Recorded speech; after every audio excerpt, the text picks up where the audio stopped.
Boa tarde a todas e todos. Essa é uma live promovida pela Arquidiocese de Belo Horizonte, através do Vicariato Episcopal para Ação Social, Política e Ambiental. Quero cumprimentar todos que nos assistem pela Vicariato e também pela TV Horizonte. Essa live faz parte de uma trilogia de atividades em preparação, formação e conscientização sobre as eleições municipais que já se aproximam. Pedi só para Zélia e para o Marcos silenciar o microfone enquanto a gente fala para não dar interferência. Mas prosseguindo, essa é uma das atividades da região. Nós já realizamos 4 atividades. A primeira delas foi sobre o papel dos cristãos nas eleições municipais, com a apresentação nova. A segunda foi sobre a doutrina social da igreja e as eleições municipais, com o Dom Tarcísio. A terceira foi sobre terra, teto e trabalho, e com a presença também do padre Júlio Lancelotti. A quarta atividade foi sobre Laudato Si e as eleições municipais, com a presença do nosso querido Leonardo Boll. E hoje faz parte então, do nosso posicionamento.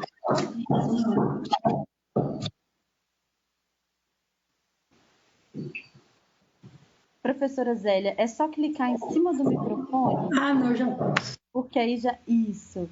Muito obrigada. Então, hoje, a gente está partindo, então, para a nossa última atividade em preparação e em conscientização das eleições municipais, que é essa live sobre mulheres e as eleições.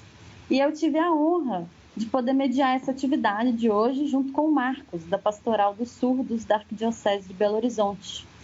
E recebendo, então, a Zélia, que é assistente episcopal para a ação política do VEASPAM. Eu queria muito agradecer a sensibilidade do Padre Júlio, de toda a equipe envolvida nos bastidores dessa live. O meu nome é Marina Oliveira e eu faço parte da equipe de trabalho da região episcopal Nossa Senhora do Rosário, que é responsável pelos trabalhos pastorais também na minha cidade, Brumadinho. Hoje nós vamos conversar um pouco sobre um assunto muito importante, mulheres e as eleições municipais. Mas é um assunto também um pouco triste. Pensar que há muito pouco tempo atrás as mulheres não tinham controle nem da própria voz me deprime. Pensar que antes a gente não podia votar, nem viajar sozinha, não podia trabalhar e nem estudar. Não podia nem escolher o homem com quem a gente ia casar. Imagina só, saber que muitas mulheres morreram para que hoje a vida fosse assim, desse jeito. E pior ainda é saber que a realidade está longe de ser boa para nós mulheres. Isso porque eu ainda nem mencionei a situação ainda mais desesperadora das mulheres pretas, que sofrem muito mais do que nós, mulheres brancas. A nossa casa, esse lugar sagrado, é considerado o lugar mais perigoso para as mulheres. 97% das mulheres já foram vítimas de assédio em transporte público. 51,9% das vítimas de violência sexual são crianças entre 1 e 5 anos. Em 2018, de 9 em 9 minutos, uma mulher foi vítima de agressão. A cada 9 horas, uma mulher é assassinada só porque ela é mulher, o que é conhecido também como feminicídio. A violência contra a mulher cresceu ainda mais durante a pandemia, e esses são apenas alguns dados de pesquisa do Instituto Patrícia Galvão. A Zélia, nossa convidada, vai nos ajudar a compreender um pouco mais sobre essa situação e como é importante que nós, enquanto mulheres, participemos e ocupemos nosso lugar também na política, e mais especificamente nas eleições municipais que se aproximam. Por favor, Zélia, seja muito bem-vinda, sinta-se abraçada por mim, pelo Marcos, por todos nós. Zélia, lembra de ativar o seu microfone? Muito obrigada, Marina e Marcos. Eu fico muito agradecida mesmo de estar aqui com vocês, conversando sobre um tema importantíssimo, que é a questão da mulher, nas eleições e o papel nosso de mulheres cristãs, né, na construção do reino de Deus. Então, eu acho assim, muito importante esse trabalho que a Arquidiocese está fazendo com relação às eleições. Eu começo aqui dizendo que o Dom Valmor, nosso arcebispo, né, arquidiocesano, Dom Joaquim, Dom Vicente e Dom Giovanni publicaram uma mensagem muito importante a todos os cristãos da arquidiocese sobre as eleições. Como não poderia deixar de ser, o fundamento desse texto, que é um texto riquíssimo, e eu imagino que deva estar sendo lido e discutido em todas as comunidades, paróquias, né, da arquidiocese, esse texto ele se funda no Evangelho, nos valores evangélicos, né? E os valores evangélicos, nós sabemos bem quais são. Quer dizer, primeiro, que cerca tudo a questão do amor, né? É o amor, a paz, a não violência, a fraternidade, o cuidado entre as pessoas, o cuidado com a casa comum. Quer dizer, são esses valores que norteiam todo o texto que foi apresentado. Né? Esse cuidado com os excluídos, com o que o Papa chamou outro dia de descartáveis. Esses últimos, né? São esses que nós somos convidados a servir, a estar junto, a construir, né, um reino de Deus aqui na Terra. Né? Então, nós vamos hoje conversar com esse assunto muito sério, que é política. E todo mundo sabe que ficou assim um senso comum dizer assim, detesto política, não gosto de todo político é bandido, é tudo farinha do mesmo saco, não é mesmo? Então, você tem uma visão de política que, claro, tem a ver com a realidade. Né? Em parte tem a ver com a realidade. Por quê? Porque nós temos muitos exemplos de políticas absolutamente equivocadas e contra o povo, né? Nós temos políticos que realmente são contra tudo, todos esses valores que nós colocamos, né? Mas também tem toda uma ideologia que está por trás disso, não gosto de política não se discute, e que vem de muito tempo. E é muito triste porque sem a discussão política, sem o conhecimento do que seja política, nós não vamos mudar nada, né? Então, nós vamos conversar sobre política e valores, né? Política e valores, não tem como separar isso, né? E nós vamos falar sobre uma coisa muito importante, o que é uma boa política, o que é uma má política, né? Então, assim, só para começar, eu gostaria de lembrar, além desse texto, que é muito importante, da Arquidiocese sobre as eleições, eu quero lembrar um outro que chama Pacto pela Vida e pelo Brasil, que foi assinado no dia 7 de abril, logo no começo da pandemia, tinha um mês a pandemia. Esse texto também muito importante, muito incisivo naquilo que ele coloca, que foi assinado no dia 7 de abril, foi assinado pelo Dom Valmor, pela CNBB, né, que ele é o presidente da CNBB, pela ABI, Associação Brasileira de Imprensa, pela OAB, Ordem dos Advogados do Brasil, pela SBPC, Sociedade Brasileira para o Progresso da Ciência. Depois, várias outras assinaram também. E esse texto faz uma análise muito importante sobre aquele momento de começo da pandemia. Naquele dia, os dados nos diziam que havia 688 pessoas que tinham morrido por Covid. 688, 7 de abril. E esse Exército cobrava do governo federal uma ação, né, mais forte com relação ao Covid, a pandemia que já estava mostrando crescente, né? Então, Adriana, saiu aqui. Como?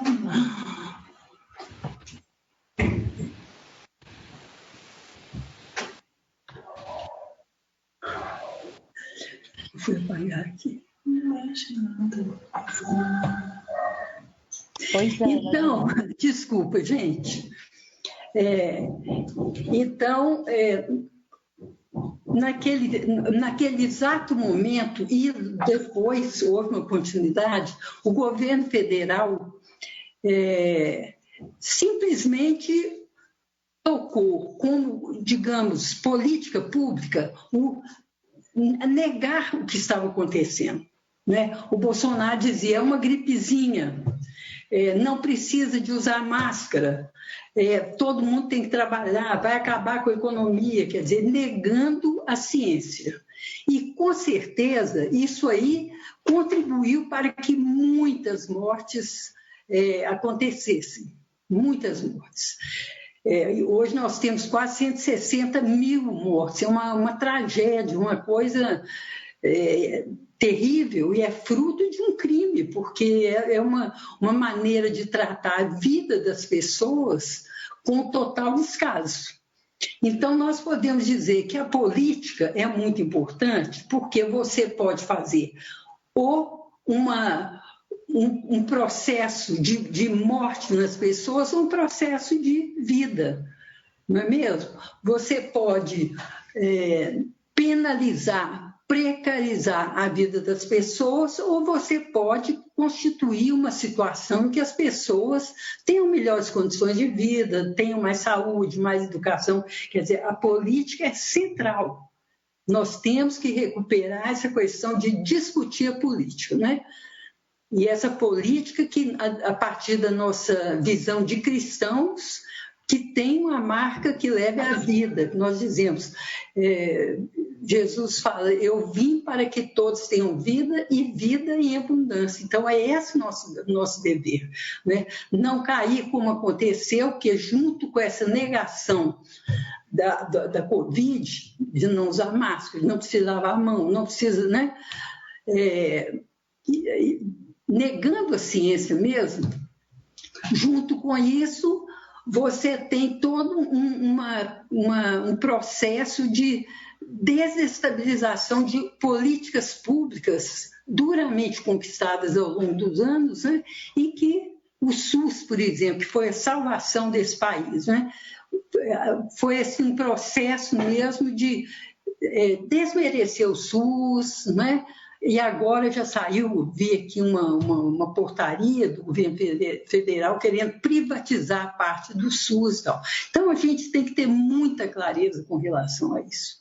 Então, nós estamos falando sobre política e valores, e sobre a necessária presença do cristão no fazer político, né? Mas aí eu pergunto assim, o que tem a ver com mulher? Né? Nós estamos discutindo a questão da mulher. O que tem a ver com mulher? A Marina já até introduziu, né, Marina? Você falou aí dessa dificuldade que nós temos, nós mulheres, aí ao longo da história, né? Então, eu vou fazer um convite assim a vocês, que estão nos acompanhando aqui agora, para dar um pulinho lá no tempo de Jesus. Dar uma olhada como é que era a sociedade no tempo de Jesus. Conhecer como Jesus viveu, como as mulheres viviam naquele tempo, né? Naquele tempo de Jesus, a mulher, e vocês vão ver que ao longo do tempo algumas coisas não mudaram ainda, né? A mulher era um ser de segunda classe. Podemos falar assim. Você tinha claramente a divisão do espaço. O espaço público, que era do homem, né? Que era o espaço da rua, do mercado, da política, do protagonismo na religião, e o espaço da mulher, que era a casa, o cuidado doméstico, o cuidado com a família, e por aí. Quer dizer, você tinha uma rígida separação. E as mulheres eram seres do silêncio também. Quer dizer, não era para falar, não falavam nas sinagogas, não podiam falar nas sinagogas, não podiam aprender a Torá, não podiam conversar com homens na rua, né? E vou chamar de rua, assim, no espaço público, né? Porque conversar com homem poderia ser considerado adultério. Então, assim, a mulher tem uma vida muito cerceada, muito cerceada. E aí, com essa descrição rápida, né, sobre o que era a sociedade do tempo de Jesus, ver como que Jesus vai dar uma mudança nisso aí, vai provocar uma mudança nisso aí, tá? Olha bem, Jesus não ensinava só na sinagoga. Nós temos relatos no Evangelho que ele estava, né, conversando, ensinando na sinagoga.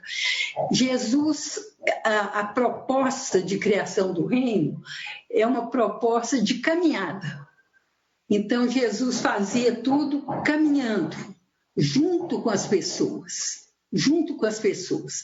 E nós sabemos agora que muitas mulheres seguiam, estavam nesse grupo itinerante, onde Jesus ensinava o que era o reino do céu, né?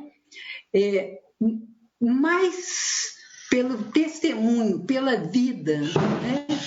Do que por muita fala, muita conversa, né? Tem as grandes falas, né, belíssimas, né, o Sermão da Montanha, outros, né? Mas era muito assim na caminhada que acontecia. E nessa caminhada, muitas mulheres estavam junto com ele, né? Então, só isso aí já dá uma mudança naquele registro, primeiro, de espaço público e privado. Mulheres caminhando junto com Jesus, solteiras, casadas, né? Outra coisa que vai acontecer, que Jesus provoca, né? É o fato de conversar com as mulheres, né? São cenas belíssimas, né? Ele conversando com a samaritana, pedindo água samaritana, né? E ela sai para anunciar que ele era o Messias, que ele falou com ela, quer dizer, ele fala com as mulheres, ele ouve as mulheres, né? Outro fato, assim, também no público, né? A mulher cananeia, que faz um pedido a Jesus e ele responde, olha, eu vim para salvar o povo de Israel. Mas ela insiste, ele muda de opinião. Ele atende essa mulher. Quer dizer, ele é uma pessoa que ouve, né? Outra coisa interessante que a gente percebe lendo o Evangelho, que o espaço da casa era um espaço privado, né? Era o espaço das mulheres. Então, muitas reuniões vão acontecer nas casas, né? Com a presença dessas mulheres, né? E assim vai, ele vai tecendo essa mudança, né, e apontando o que é o reino de Deus. O reino dos céus é um reino de igualdade, de fraternidade, não de hierarquias, né? E aí, mais uma vez, ele vai quebrar a hierarquia, quando conversando com os fariseus que tinham N formas de viver a religião, o que podia, não podia, formas, né? Ele fala, olha, o mais importante é o amor. E aí ele falou, as prostitutas e os publicanos vão entrar antes do reino. E na caminhada, no Calvário, né, que os discípulos saíram todos correndo, só ficou o João, as mulheres estavam lá. E na ressurreição, que Maria Madalena foi a primeira que ouviu, que viu, né, o ressuscitado e saiu para anunciar. Então, é muito interessante isso, né, na vida de Jesus, esse ouvir a mulher, né, que é uma pedagogia transformadora. né? Então, nós fomos rapidamente aí no tempo de Jesus para mostrar o seguinte: a sociedade era uma sociedade patriarcal.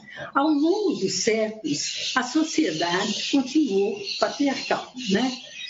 O domínio do homem no público, né? E a mulher em casa. Quer dizer, essa história ela vai se repetindo em todas as sociedades ao longo do tempo, né? E só vai mudar, e vai mudar com muita luta das mulheres, inclusive, em eventos tais como guerra. Os homens tinham que ir para a guerra, as mulheres tinham que trabalhar. A Revolução Industrial, demandando muita força de trabalho. A mulher entrou nas indústrias da época, né? Mesmo assim, ela vai entrar em defasagem com relação ao homem. Salários mais baixos, 12, 13 horas de trabalho, todos, né? Crianças trabalhando também 12 horas e salários mais baixos, né? Então, essa luta da mulher, né, para ter uma fala, né, na sociedade é muito antiga. Muita coisa mudou, mas tem muita coisa ainda para mudar, muita coisa. Eu vou pegar, então, agora o Brasil, porque nós só uma repassada assim, nessa história, né, para a gente não perder o fio da meada. Por que nós, mulheres, somos tão mal representadas nas instâncias de poder, né? Por quê, né? Então, nós temos que entender. Então, o Brasil, desde o começo, desde a conquista, né, em 1500, faz e produz e reproduz uma cultura patriarcal. Patriarcal, excludente da possibilidade de cidadania. E é muito difícil a construção da cidadania. Eu vou mencionar aqui a Constituição de 1824. Só homens com renda alta e possuidores de terra podiam votar. Mulheres, escravos, jamais, né? Indígenas e soldados não tinham nenhum direito. A escravidão foi até 1888, quer dizer, foi até outro dia, né? Então, o escravo não votava, o analfabeto, que no Brasil era a grande maioria, não podia votar, só foi votar em 1985, e o voto feminino só em 1932. Quer dizer, você exclui uma grande parcela da população para a discussão política, né?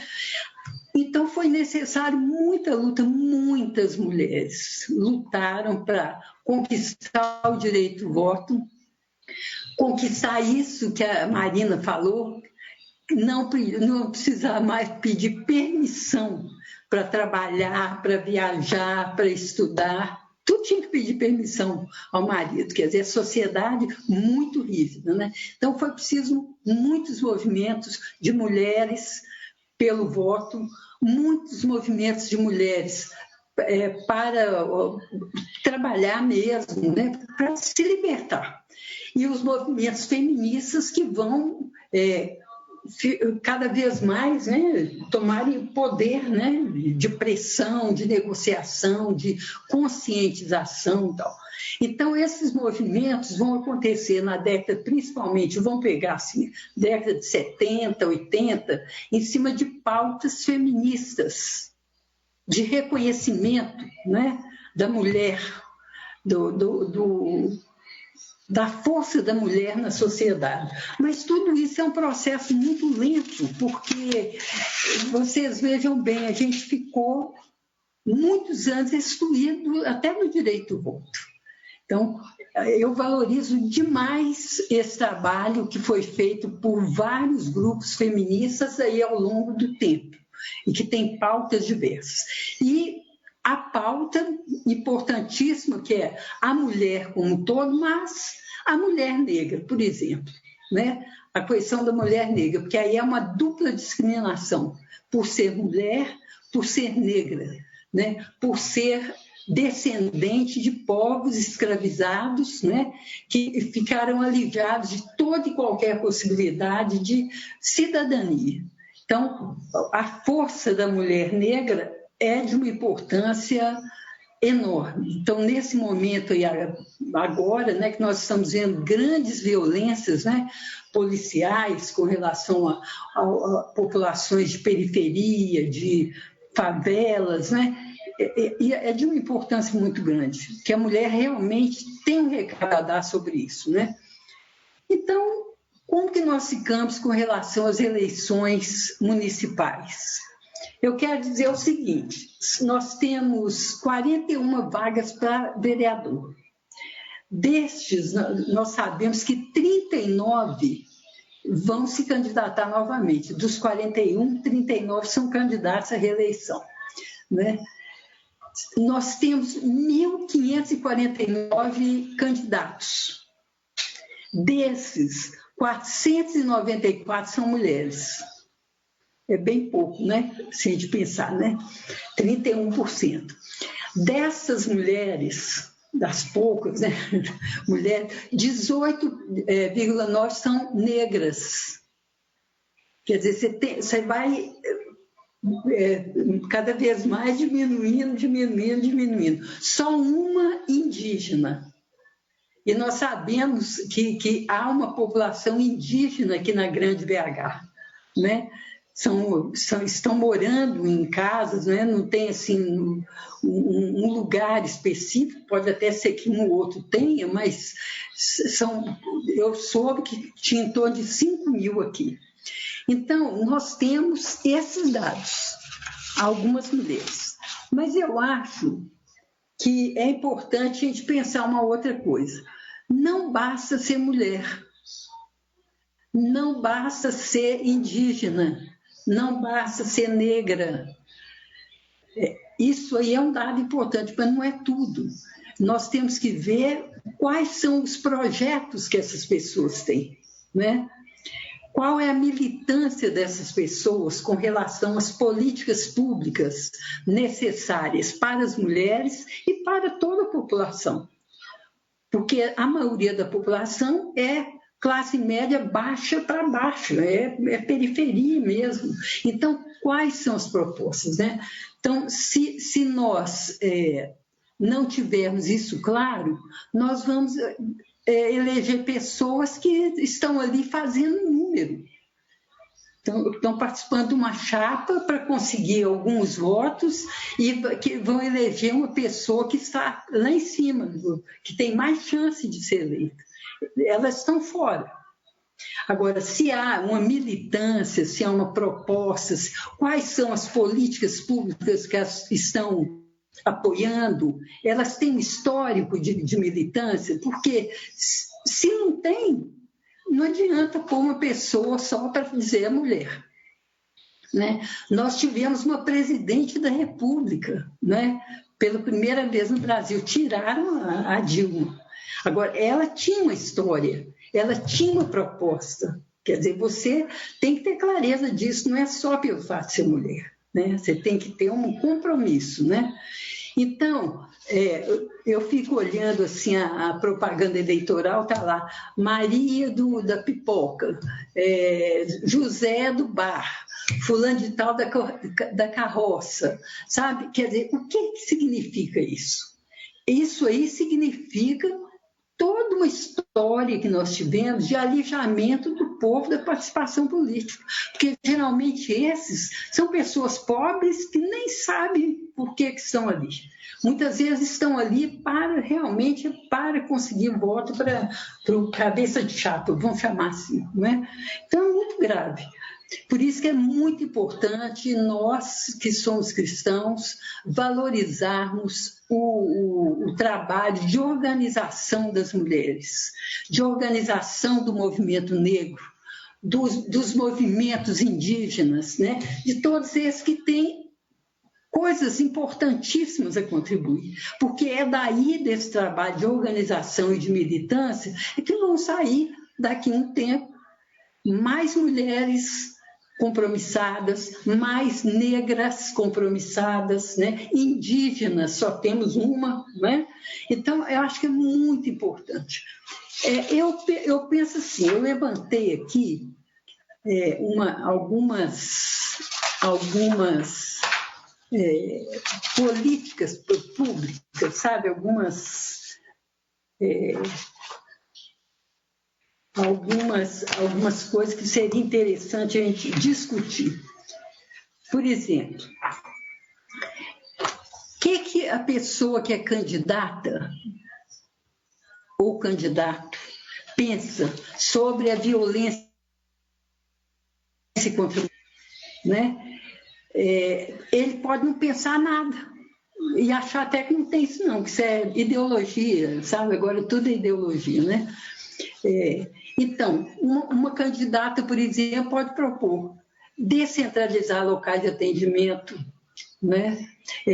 Melhoria da iluminação pública, treinamento permanente de guardas municipais, transporte público e servidores, de modo geral, para fazer ter um tratamento humanizado e respeitoso com relação às mulheres, com relação aos transexuais, com relação à criança, né?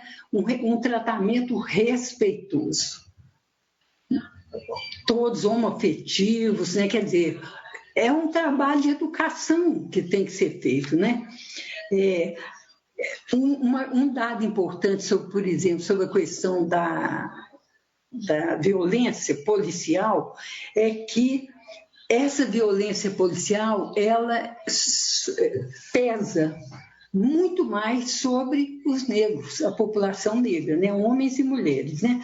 Eu peguei um dado aqui que eu vou passar para vocês, que é o seguinte, ó, recente, do Fórum Brasileiro de Segurança Pública. Foram 6.357 vítimas da violência policial. 8 em cada 10 mortos são negros. Todos adolescentes e jovens até 29 anos. E com baixa escolaridade, quer dizer, são moradores de periferia, de favelas, né? Então, nós precisamos olhar isso com atenção, a política pública que um vereador deve olhar, né? Com relação, por exemplo, à moradia, dar preferência à moradia popular às mulheres que estão à frente aí de vários movimentos, né? Nessas ocupações, por exemplo, a presença da mulher é muito grande, quer dizer, dar preferência na gestão, né, na negociação sobre a questão da moradia, as mulheres, elas estão muito próximas ali, né, da vida, né, vamos chamar assim, né? Eu quero lembrar aqui mais uma, deixa eu ver aqui.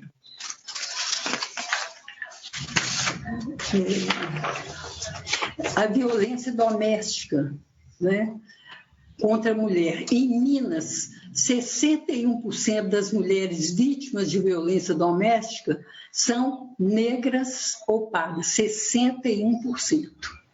Isso é uma consequência, uma marca do período de escravização, quer dizer, nós estamos pagando até hoje a tragédia, o crime que foi a escravidão, né? Que a mulher é vista como um ser subalterno, que deve ser aproveitado e descartado, né? Quer dizer, essa mentalidade está aí. E é uma mentalidade, além de racista, machista também, né? Então, essa e várias outras políticas, né, que devem ser colocadas em prática e com proposta, né? Peguei mais uma aqui que é interessante. Olha, como a situação das pessoas nas periferias, nas favelas, é muito difícil. Seria muito importante, isso é uma bandeira antiga, eu me lembro de 1970, a gente levava isso aqui, cozinhas e lavanderias populares nos bairros periféricos, né? Apoio à agricultura familiar nas favelas e ocupações, para realmente melhorar as condições de vida das pessoas, a segurança alimentar, né? Ter um olhar de cuidado para as mulheres que estão encarceradas. São muitas, né? E há pouco tempo eu li uma coisa muito triste. Os homens são visitados pelas mulheres quando estão presos. As mulheres dizem que não, ficam lá, sem lenço, sem documento, né?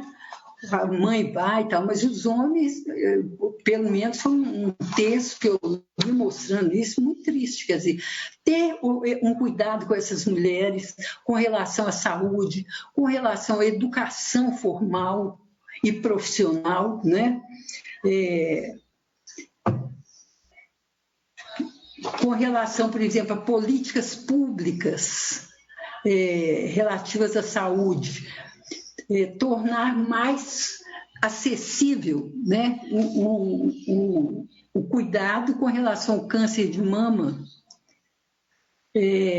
o atendimento humanizado nas delegacias, no serviço de saúde, nas escolas, as mulheres trans e transvesti, e na segurança pública, né, tomar um cuidado com essas pessoas, né, o respeito, né, porque isso faz parte do que nós falamos no começo, valores cristãos.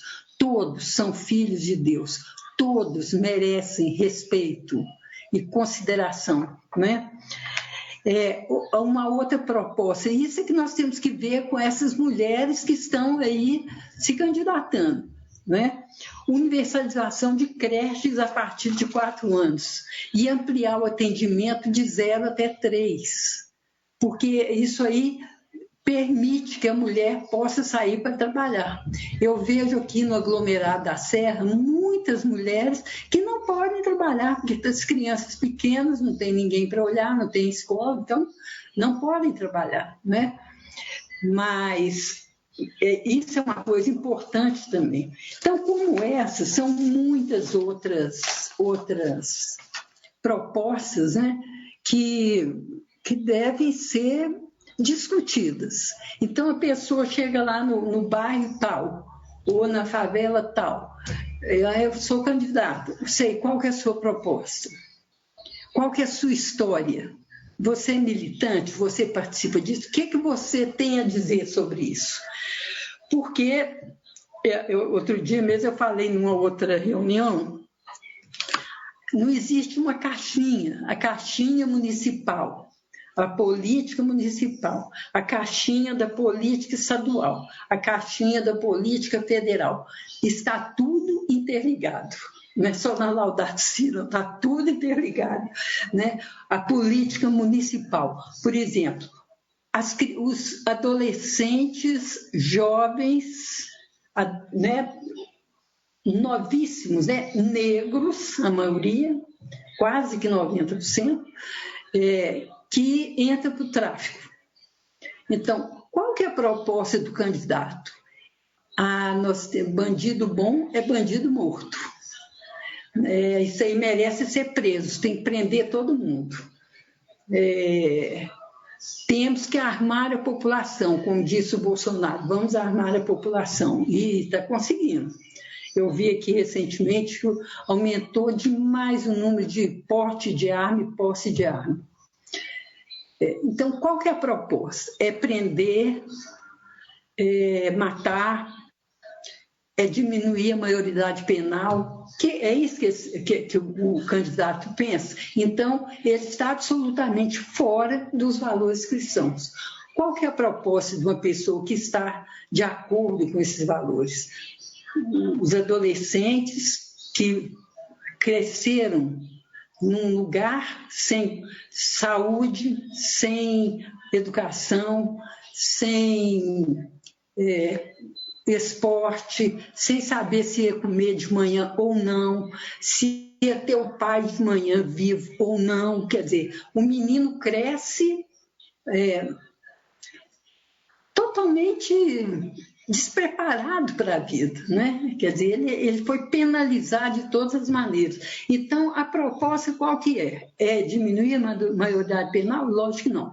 É escola de altíssima qualidade, saúde de altíssima qualidade, né?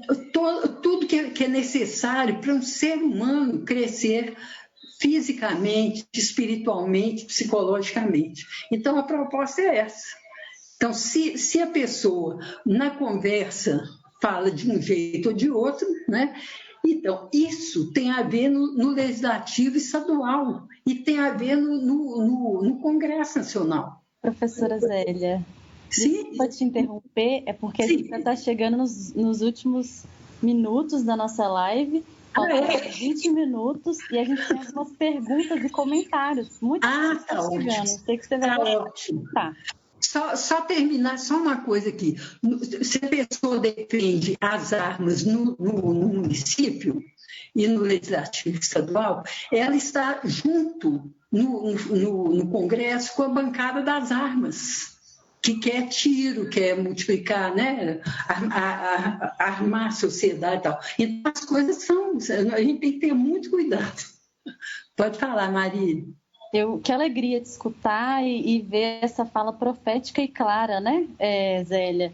Eu acho que não fica dúvida você reitera, né, assim como o Papa Francisco vem trazendo também na Fratelli Tutti, que a boa política é a política do amor, é a política que constrói vida, e se existe algum candidato, e se existe alguma proposta que prega morte ao invés de vida, a política das armas, enfim, são candidaturas que não estão alinhadas com os valores cristãos. E a sua fala foi muito importante também, porque Papa Francisco vem falando, né, que a importância da gente cuidar e proteger a casa comum. Só que também não existe casa comum se alguém ficar para trás. Então, isso significa que a gente precisa caminhar de mãos dadas, homens, mulheres, migrantes, crianças, idosos, comunidades tradicionais, indígenas, quilombolas, o povo preto, enfim, ninguém pode ficar para trás. Então, eu recebi aqui nas nossas redes vários comentários. A Vilma Miranda está falando assim, ó: boa tarde, muito bom esse assunto. As mulheres precisam falar dos seus anseios e mostrar todo o seu potencial. A Cida Ribeiro está falando assim: gratidão às feministas. Tem também mais uma mensagem aqui, ó: mulher precisa deixar de ser escada para eleger homens. Sigamos os exemplos de nossas companheiras da Bolívia e Chile. Estamos juntas. Tem também Maria Aparecida Oliveira, que diz assim: boa tarde. Triste é ver cristãos apoiando o atual governo. Mulheres precisam ter mais consciência política. E, chegou algumas perguntas muito legais aqui, Zélia. Tem uma pergunta aqui que diz assim, como a igreja pode contribuir para aumentar a participação da mulher na política, mas uma participação de qualidade? Tem outra pergunta que está falando assim: o fundamentalismo religioso contribui para que esses dados de violência contra a mulher que você citou aumente? Tem uma outra pergunta aqui que diz assim: é possível ser católica e feminista? E aí, enquanto você se prepara, Zélia, eu queria até contar uma história, porque essa pergunta, é possível ser católica e feminista, me lembrou de uma situação que eu vivi com a minha mãe. Eu lembro, foi um dia assim, eu tinha acabado de chegar em casa, eu entrei no meu quarto e a minha mãe e a minha irmã estavam lá. E eu lembro que eu comecei a contar para minha mãe e para minha irmã que eu queria viajar para a Índia, queria me organizar, porque eu queria muito conhecer a Índia. E a minha mãe perguntou com quem que eu ia. Aí eu falei: eu vou sozinha, mãe. E em tom de brincadeira, a minha irmã foi lá e falou assim: olha, a feminista chegou. E eu lembro que a minha mãe, sem entender muito bem o que era feminismo, ela me olhou um pouco estranho. Porque ela não sabia o que era feminismo, mas ela tinha a sensação de que era alguma coisa negativa. E aí ela me perguntou assim: você é o quê, Marina? E eu lembro que eu repeti que eu era feminista. E aí a conversa começou. Aí eu fui contar para ela, Zélia, que a maior feminista que eu conhecia era ela. Operária, dona de casa, católica e mãe. Isso mesmo, a maior feminista, né? O maior exemplo de feminismo estava bem na minha frente. Por quê?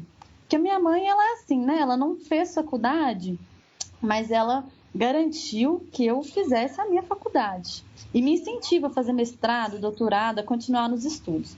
Ela não tem o costume de viajar, mas ela me empurra para todo canto desse mundo, sabe?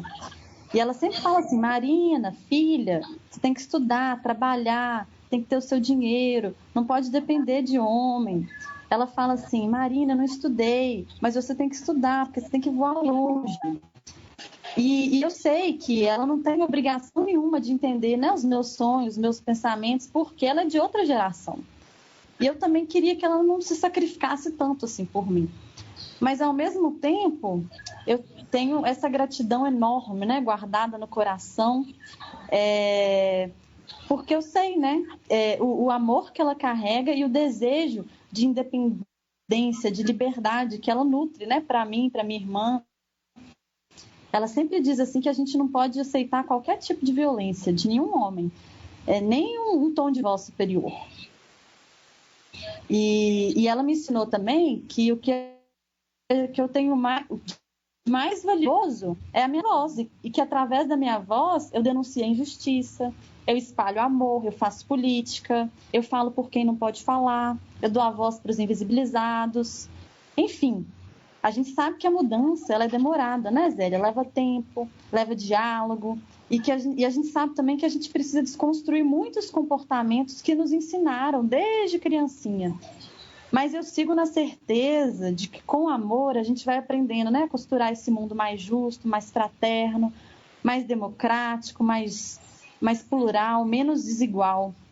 E a gente continua na luta, né? No meu caso, olhando sempre para minha mãe, esse exemplo, né, de mulher católica, feminista, e que me ensina diariamente a como ter a minha voz escutada. Mas eu vou deixar você responder essas perguntas para a gente aproveitar esses últimos minutinhos com a sua participação, com a sua contribuição. Adorei, Marina. Adorei. Repete a primeira e eu respondo. A gente tem assim, ó, eu vou te falar por blocos, porque aí você, às vezes a sua resposta pode até contemplar, né, várias perguntas. Tá. A gente tem assim, ó, uma primeira pergunta.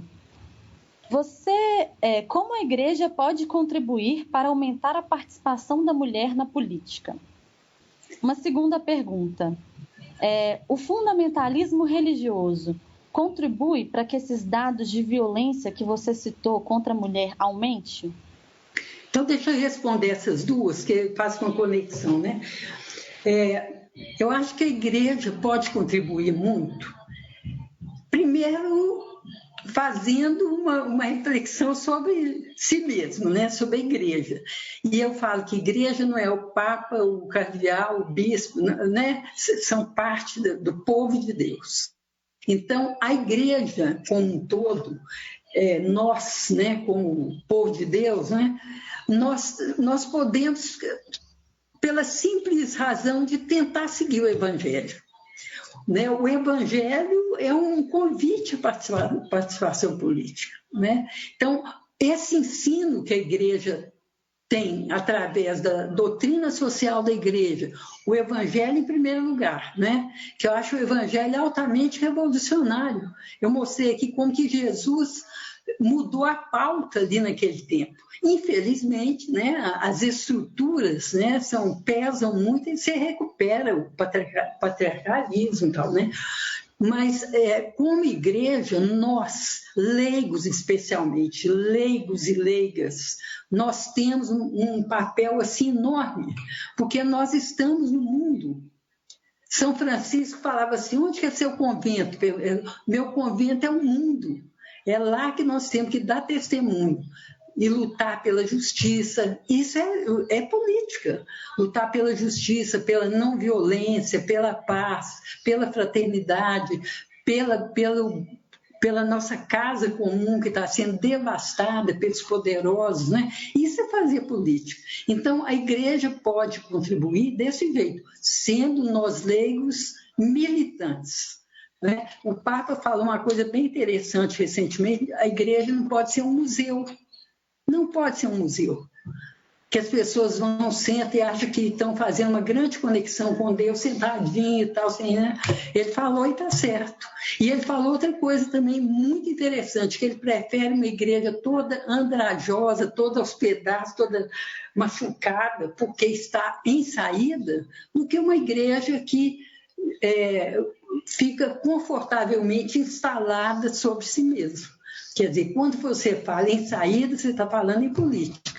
Sobre a questão do fundamentalismo, eu fico muito preocupada, porque o fundamentalismo religioso é um dos fenômenos que nós temos hoje gravíssimos.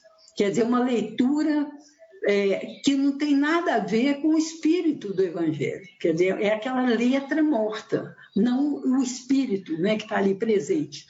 E o pior é que esse fundamentalismo que está muito presente em muitas, né, algumas igrejas neopentecostais, essas grandes, tipo Universal do Reino de Deus, Internacional da Graça, Milagre não sei o quê, né? Essas aí, elas são fundamentalistas, elas estão inseridas no mercado, elas adoram o Deus dinheiro, de preferência o dólar. Né? Elas têm outro Deus que não é esse Deus de Jesus Cristo. E, infelizmente, está acontecendo isso. A bancada, por exemplo, no Congresso da Bala, ela está trabalhando junto com a bancada dos evangélicos, entre aspas, né? E a bancada do boi, que está destruindo a natureza. Quer dizer, é um casamento horroroso, um casamento horroroso. Quer dizer, nós temos que ter muito cuidado, ver isso, e toda vez chegar fake news, que começaram a aparecer de novo as fake news sobre isso, né? Sobre esses temas, né? Nós temos que ter muito cuidado. E a Arquidiocese está fazendo um belíssimo trabalho de alerta, de consciência, de conhecimento do que é política e tal. Então, eu acho que o papel nosso é estar em saída, é fazer política, a boa política. A boa política que tece, né, o amor, a caridade fraterna, né? É isso que nós temos que fazer. Zélia, eu vou fazer mais uma pergunta aqui que a gente recebeu e aí eu vou pedir para você responder. A gente tem apenas 5 minutinhos para encerrar e aí você já pode responder fazendo uma fala, né, final. Mas assim, já aproveito para te agradecer pela participação. Eu que agradeço. Tem uma pergunta que diz assim, ó: Professora Zélia, percebe-se que boa parte dos candidatos não sabe o que realmente são funções dos cargos a que concorrem. É urgente uma formação prévia a esses candidatos. Essa formação poderia ser feita só nos partidos ou nas bases populares e nas igrejas? Eu acho que tem que ser feita em todos os espaços possíveis, que realmente muitos não sabem não tem a menor ideia do que é ser vereador, do que é ser deputado. Não tem. É culpa das pessoas? Não. Nós falamos de séculos de exclusão, séculos de não exercício da cidadania. Quando você tem uma trajetória de exercício da cidadania, por exemplo, até 64, você tinha partidos, lutas, propostas, né? Era um momento efervescente e muito cheio de contradições também. Então, você corta em 64, acaba com as lideranças, começa tudo de novo. Depois de muito problema, torturas, né, assassinatos, né, coisas tenebrosas que nós vivemos, né? Então, você tem um paulatino trabalho de organização da sociedade, que bom, né?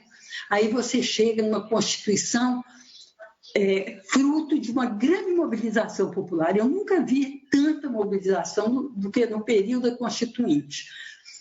E, bom, muito bem, agora o propósito de mudar a Constituição, quer dizer, estão querendo piorar mais as condições de vida do povo, que a